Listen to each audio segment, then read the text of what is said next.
This hour, our latest reports say that the Central Bank of Nigeria has begun debiting the accounts of banks accused of illegal repatriation of $8.1 billion for telco operator MTN Nigeria. Well, Bismarck Rewane, a chief executive officer of Financial Derivatives, now joins me to take a look at the impact of the latest updates of this face-off. Thank you so much for joining us on the show. Yeah, I guess we're not going to hear the last of this whole MTN and CBN story. In fact, not for a long time. The headline now we have, the AG, the Office of the AGF has actually joined in on this. Now, the question is where the money is going to go to. But let's just step back a bit. What do you make of what is really playing out at the moment? The banks, of course, CBN is taking what it wants. Stanbic on one side is saying, look, we're not sure what you're talking about here. But how do you see this playing out? No, but let's get the facts straight first and foremost. First and foremost, whose money are we talking about? The money, whether it's in Naira or in dollars, belongs to MTN. Okay. Profits earned, yes. Taxes paid, dividends declared. The question is that, was the documentation used for repatriation of this dividend, was it complete or incomplete? Was there approval in principle in 2007? And then in 2018, you now come up and say, yes, the documents were not, totally exactly the way it should be. Yes. But that's number one. Two, $3 million is the equity we are talking about. $410 million came in. $3 million of this was used as equity. Even if you declared 1,000% dividend profit, there's no way that $3 million can earn you $8 billion. So the $8 billion is dividend on the entire equity of MTN over this 11 years period. Fact number one. Fact number two is that in this period, MTN as a dominant player has invested nothing less than $1.5 billion a year over in fact, almost $20 billion over this period. Fact number two. So $8 billion return on equity, dividend declared after taxes paid, filed and everything went out. About $20 billion invested. So inflow of capex was about $20 billion. Outflow of dividend was about $8 billion. Net, Nigeria gained about $12 billion. Thirdly, in law, there's what we call the statute of limitation. After 6 years, you can't even bring up. So if you take 6 years, anything before 2012 should not be an issue. But having said that, the government has its sovereignty, has its authority. The central bank supervises the banks, not the telcos. The telcos are supervised by the NCC. So the central bank has the right to investigate and tell the banks, we have the documents, and have their findings. But that's their responsibility, and they have there's no question about that. But when you look at it and think that these banks, the 4 banks in question, and 3 of them being leading international banks, which come under multiple jurisdiction. In other words, the Citibank comes under the ambit of the controller of currency in the United States, which is a very aggressive regulator. They investigate everything. Over these years, Citibank has to sign a letter of authority every month, that they have not breached any local laws. For the past 11 years, they've been doing that. Apart from that, the Federal Deposit Insurance Corporation, also who guarantees depositors in the United States of Citibank, also audits Citibank. Federal Reserve audits, Controller of Currency audits, FDIC audits, Citibank International audit. Then let's go to Standard Chartered. Financial Conduct Authority, Financial Prudent Authority in the UK, audit them. Their own international audit. The Central Bank of Nigeria, NDIC audit. South African Reserve Bank audits Stanbic. Stanbic also has a 25%, I think, in shareholding from the Chinese, where we are also going. So I keep on saying that it's very unlikely that everybody would have missed these supposed... Are you saying in this case there is no smoke, there is no fire? No, I'm not saying that. I'm saying that it is very unlikely. Yes. Banks get fined and penalized everywhere in the world, Dutch, everybody, But it has to be very clear and specific infractions.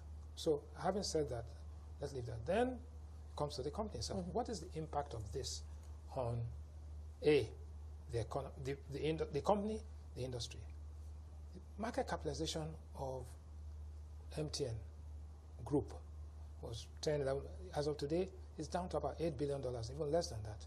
So the refund of this money, don't forget the refund of this money, the Central Bank of Nigeria says, bring the dollars back and keep it in Naira, and we will buy back from you the dollars at the rate at which you took it back in 2007, which was probably around 20, after 11 years. Yes. Yes, okay, sorry we missed it, but now go and bring it back. And what has happened? The stock of MTN and, of course, Moody's. So other investors are saying, look, you know what? If this can happen to MTN, who has invested about $20 billion over the past 11 years in this industry, what's going to happen to us? So you can either have a collaborative regulatory and policy environment, or you can have a combative.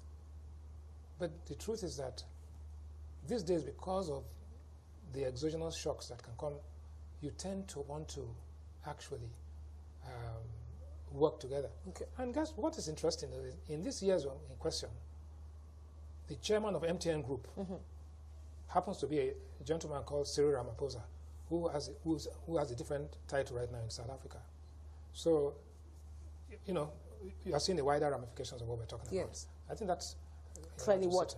Now, clearly from what you've said, this is not the proper way the government should have gone about it, the CBN or whoever should have gone about it.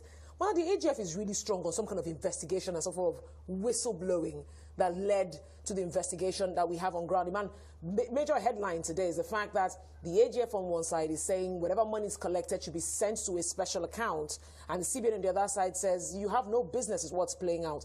So besides the kind of signal it's sending out, there are two different payments. Okay, yeah, sure. $8 billion is dividends which purportedly was irregularly, not illegally, irregularly transferred. So bring it back, we buy the dollars from you, we give you your Naira, and then you come and apply and take it out. No, forget about the translation loss, that comes with the territory. Yes. Second one is that there was a shortfall in import duties and all of that. Okay. Guess what? What? KPMG, MTN engaged KPMG. KPMG, they sent 80 boxes of documents to the government to go and look at, let's check, verify. If in fact MTN did not pay the duty, they are liable, they should pay. Yes. But you have to do that after an assessment of an event. So those boxes and those documents are there. The federal government will look through them, and then all payments are disputed. Yeah. You dispute it, and then you come back and they'll resolve it. So it hasn't got to the stage of saying, go and pay now, or else you. So that's keep that on one side. Import duty, taxes, and all that. And that's why KPMG, leading firm, goes there, 80 boxes of documents, so many officials, they will review it, and maybe at the end of the day, at times they tell you that you're owing $1 billion. Yes. Then it turns out that they are actually owing you $1 billion. So that's not it. The question of remitting dollars as dividend, because dividend is the return on investment. Yes. And when, after paying $286 million as the license fee, investing capex over the years, building the subscriber base to this level, then you ask yourself, the dominant player is on the ropes right now. T-Salat or Nine Mobile is dangling out there. Yeah.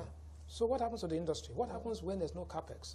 What happens to your payment system? What happens to your POSs? What happens to your ATMs? What happens to your airline booking system? What happens to everything? And more than anything else, what signals are we sending to other investors? I guess we've actually made that very clear earlier. I mean, many are beginning to worry, especially for what's playing out in Nigeria's financial space, and yes, the telco space. Yeah, you can see, recovering from Nine Mobile, and now it's FPI. Yes. The investors are saying, look. I don't know. I don't want to be around when But having said that, let's make it clear: the government of every country has a responsibility and a right to enforce their laws. Yes. And companies in Nigeria, MTN and everybody, Shell, must comply with the local laws. Yeah. But there should be some consistency. And enforcement of rights, enforcement of laws must be done in a manner that is transparent, open, best practice. If not, investors will take their cue. And like they said, when the unknown unknowns are more than the known unknowns, then there's investment paralysis. Fantastic closing there. Thank you so much, Bismarck Rewane, CEO of Financial Derivatives.